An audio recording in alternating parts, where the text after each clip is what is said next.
Hello students, अनंत ज्ञान भाई सज्जन में आप सभी का हार्दिक स्वागत है। यदि आप इस चैनल पर नए हैं तो प्लीज इसे लाइक शेयर और सब्सक्राइब जरूर कर लीजिए।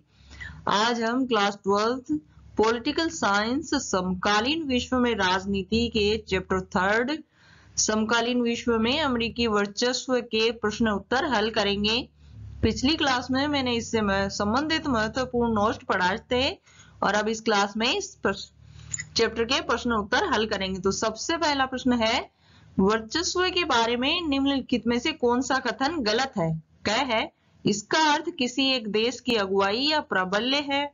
ख है, इस शब्द का इस्तेमाल प्राचीन यूनान में एथेंस की प्रधानता को चिन्हित करने के लिए किया जाता था। ग है, वर्चस्वशील देश की सैन्य शक्ति अजेय होती है। घ है, वर्चस्व की स्थिति नियत होती है। जिसने एक बार वर्चस्व कायम कर लिया उसने हमेशा के लिए वर्चस्व कायम कर लिया। तो इसमें सही उत्तर है घ, अर्थात वर्चस्व की स्थिति नियत होती है। जिसने एक बार वर्चस्व कायम कर लिया उसने हमेशा के लिए वर्चस्व कायम कर लिया। दूसरा प्रश्न है, समकालीन विश्व व्यवस्था के बारे में निम्नलिखित में से कौन सा कथन गलत है? क है, ऐसी कोई विश्व सरकार मौजूद नहीं जो देशों के व्यवहार पर अंकुश लगा सके। ख है, अंतरराष्ट्रीय मामलों में अमेरिका की चलती है। ग है, विभिन्न देश एक दूसरे पर बल प्रयोग कर रहे हैं। घ है, जो देश अंतरराष्ट्रीय कानूनों का उल्लंघन करते हैं उन्हें संयुक्त राष्ट्र संघ कठोर दंड देता है। तो इसका सही उत्तर है क। जो कथन गलत है वह है, ऐसी कोई विश्व सरकार मौजूद नहीं जो देशों के व्यवहार पर अंकुश रख सके। प्रश्न नंबर 3 है, ऑपरेशन इराकी फ्रीडम अर्थात इराकी मुक्ति अभियान के बारे में निम्नलिखित में से कौन सा कथन गलत है? क है, इराक पर हमला करने के इच्छुक अमेरिकी अगुवाई वाले गठबंधन में 40 से ज्यादा देश शामिल हुए। ख है, इराक पर हमले का कारण बताते हुए कहा गया कि यह हमला इराक को सामूहिक संहार के हथियार बनाने से रोकने के लिए किया जा रहा है।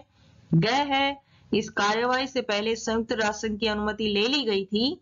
घ है, अमेरिकी नेतृत्व वाले गठबंधन को इराकी सेना से तगड़ी चुनौती नहीं मिली थी। तो इसमें जो कथन गलत है वह है ग, अर्थात इस कार्रवाई से पहले संयुक्त राष्ट्र संघ की अनुमति ले ली गई थी। यह कथन बिल्कुल गलत है क्योंकि इसमें ऐसा हुआ कि संयुक्त राष्ट्र संघ की बिना अनुमति के ये ऑपरेशन स्टार्ट किया गया और इराक से लड़ाई लड़ी गई। क्वेश्चन नंबर 4 है, इस अध्याय में वर्चस्व के 3 अर्थ बताए गए हैं। प्रत्येक का एक एक उदाहरण बताएं। ये उदाहरण इस अध्याय में बताए गए उदाहरणों से अलग होना चाहिए। वर्चस्व के 3 अर्थ निम्न है। इसका उत्तर है, ए है सैन्य शक्ति में वर्चस्व, बी है ढांचागत ताकत के अर्थ में वर्चस्व, सी है सांस्कृतिक अर्थ में वर्चस्व। तो इन तीनों से संबंधित वर्चस्व से निम्नलिखित उदाहरण दिए जा सकते हैं। ए का है, पहला, अफगानिस्तान में अमेरिकी सैन्य हस्तक्षेप के कारण लोगों का जीवन पूरी तरह सुरक्षित नहीं है। दूसरा है, बी से संबंधित, आधुनिक विश्व के लोग इंटरनेट के माध्यम से एक दूसरे से जुड़े हुए हैं जो कि अमेरिका के ढांचागत वर्चस्व का उदाहरण है। तीसरा है, टेलीविजन के माध्यम से हम अधिकांश वे कार्यक्रम एवं फिल्में देखते हैं जिन्हें अमेरिका में या उनके द्वारा लोगों द्वारा तैयार किया गया होता है। यह अमेरिका के सांस्कृतिक वर्चस्व का उदाहरण है। प्रश्न नंबर 5 है, उन 3 बातों का जिक्र करें जिनसे साबित होता है कि शीत युद्ध की समाप्ति के बाद अमेरिकी प्रभुत्व का स्वभाव बदला है और शीत युद्ध के वर्षों के अमेरिकी प्रभुत्व की तुलना में यह अलग है। इसका उत्तर है, पहला, शीत युद्ध की समाप्ति के बाद अमेरिका ने संपूर्ण विश्व पे अपना प्रभाव जमाया हुआ है। दूसरा है, शीत युद्ध की समाप्ति के बाद अमेरिका ने विश्व के सभी महत्वपूर्ण अंतरराष्ट्रीय संगठनों पर भी अपना दबदबा कायम किया है। तीसरा है, शीत युद्ध की समाप्ति के बाद अमेरिका ने अफगानिस्तान, ईरान तथा इराक जैसे देशों में सैनिक हस्तक्षेप बढ़ा दिया है। प्रश्न नंबर 6 है, निम्नलिखित में मेल बैठाएं। पहला है ऑपरेशन इनफाइट रिच, दूसरा है ऑपरेशन एंड्यूरिंग फ्रीडम, तीसरा है ऑपरेशन डेजर्ट स्टॉर्म, चौथा है ऑपरेशन इराकी फ्रीडम। तो इनका संबंध बिठाना है इनसे, जिसमें क है तालिबान और अलकायदा के खिलाफ जंग, ख है इराक पर हमले के इच्छुक देशों का गठबंधन, ग है सूडान पर मिसाइल से हमला, घ है प्रथम खाड़ी युद्ध। तो इसमें सही मिलान है पहले का है ऑपरेशन इनफाइट रीच, सूडान पर मिसाइल से हमला। दूसरा है ऑपरेशन एंड्यूरिंग फ्रीडम, तालिबान और अलकायदा के खिलाफ जंग। तीसरा है ऑपरेशन डेजर्ट स्टार्म, प्रथम खाड़ी युद्ध, इसमें कड़ी लिखा हुआ है, ये गलत है, प्रथम खाड़ी युद्ध। चौथा है ऑपरेशन इराकी फ्रीडम, इराक पर हमले के इच्छुक देशों का गठबंधन। क्वेश्चन नंबर 7 है अमेरिकी वर्चस्व की राह में कौन से व्यवधान है, आपके जानने से इनमें से कौन सा व्यवधान आगामी दिनों में सबसे महत्वपूर्ण साबित होगा। इसका उत्तर है अमेरिकी वर्चस्व की राह में मुख्यतः 3 व्यवधान है जो निम्नलिखित है। पहला है प्रथम व्यवधान अमेरिका की संस्थागत बनावट है, या शासन के 3 अंगों के बीच शक्ति का बंटवारा है। कार्यपालिका सैन्य शक्ति के अनियंत्रित इस्तेमाल पर प्रतिबंध लगाती है। दूसरा है द्वितीय अवरोध, अमेरिकी समाज की उन्मुखता है, अमेरिका में जन संसार के साधन जनमत तैयार करने में सहायक है, परंतु अमेरिकी राजनीतिक संस्कृति में शासन के उद्देश्य और तरीकों के लेकर लोगों में गहरी शंकाएं हैं।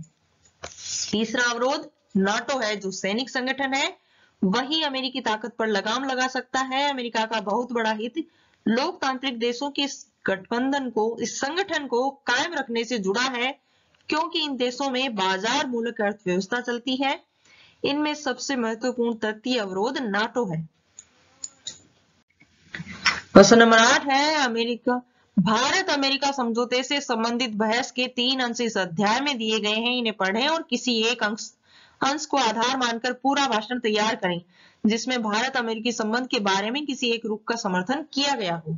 उत्तर है शीत युद्ध की समाप्ति के पश्चात विश्व राजनीति में बहुत महत्वपूर्ण परिवर्तन आए हैं। सोवियत संघ के विघटन से विश्व 2 ध्रुवीय की अपेक्षा एक ध्रुवीय विश्व हो गया और विश्व राजनीति अमेरिका के इर्द गिर्द होकर ही चलती है। ऐसे में भारत के राष्ट्रीय हितों के लिए यही अच्छा रहेगा कि वह आने वाले समय में अमेरिका से संबंध अच्छे रखकर अंतर्राष्ट्रीय स्तर पर अधिक से अधिक लाभ उठाए। भारत ने हाल के कुछ वर्षों में से कुछ ऐसे संधि या समझौते किए हैं जिनसे दोनों के संबंध में लगातार सुधार आता है। उदाहरण के लिए 2006 में अमेरिका एवं भारत के बीच किए गए सैनिक समझौते ने दोनों को और अधिक नजदीक ला दिया। प्रश्न नंबर 9 है यदि बड़े और संसाधन संपन्न देश अमेरिकी वर्चस्व का प्रतिकार नहीं कर सकते तो यह मानना अव्यवहारिक है कि अपेक्षाकृत छोटी और कमजोर राज्यता संस्थाएं अमेरिकी वर्चस्व का कोई प्रतिरोध कर पाएंगी। इस कथन की जांच करें और अपनी राय बताएं। इसका उत्तर है यदि बड़े और संसाधन संपन्न देश अमेरिकी वर्चस्व का प्रतिकार नहीं कर सकते तो राज्यता संस्थाएं अमेरिकी वर्चस्व का प्रतिरोध कर सकती हैं। इससे अमेरिकी वर्चस्व को आर्थिक और सांस्कृतिक स्तर पर चुनौती मिलेगी और यह चुनौती स्वयंसेवी संगठन, सामाजिक आंदोलन और जनमत के आपसी मेल से की जा सकती है। मीडिया, बुद्धिजीवी, कलाकार और लेखक आदि भी अमेरिकी वर्चस्व का प्रतिकार कर सकते हैं। इन सभी संस्थाओं को विश्व स्तर पर नेटवर्क बन सकता है जिसमें अमेरिकी नागरिक शामिल हो सकते हैं। यह बहुत अव्यवहारिक नहीं है। वस्तुतः ऐसी नीति अपनाना व्यवस्था है। हम अपना देश, राज्य, समाज और गांव नहीं छोड़ सकते। ऐसे में प्रतिरोध ही एकमात्र उपाय बचा है। तो इसी के साथ हमारी क्लास यहीं संपन्न होती है। इस चैप्टर के क्वेश्चन आंसर भी यहीं समाप्त होते हैं। इस वीडियो को देखने के लिए आपका बहुत बहुत धन्यवाद। अगली क्लास का इंतजार करते रहिए। तब तक के लिए अलविदा।